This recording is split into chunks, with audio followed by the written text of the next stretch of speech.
الذكاء الاصطناعي.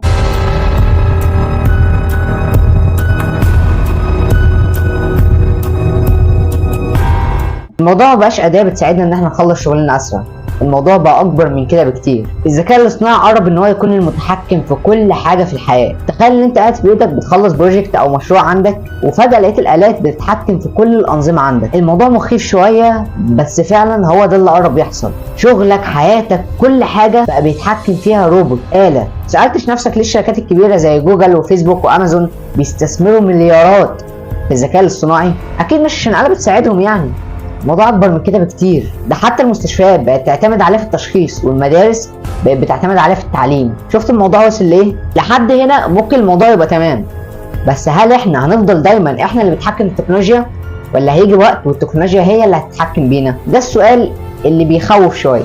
طيب تعالى نتخيل لو الذكاء الاصطناعي بقى بيتحكم في كل حاجه حوالينا، كل حاجه، شركات، حكومات، كل حاجه حوالينا. هل في الحاله ديت هتقدر تقاوم، ولا هتكون جزء من نظام ضخم انت مش قده؟ قول لنا رايك بقى، هل الذكاء الاصطناعي فعلا هيكون بيساعدنا على طول، ولا هيجي وقت ويضرنا؟ بس كده، لو عجبك الفيديو ما تنساش تعمل لايك وسبسكرايب وتفعل زر الجرس عشان يوصلك كل جديد.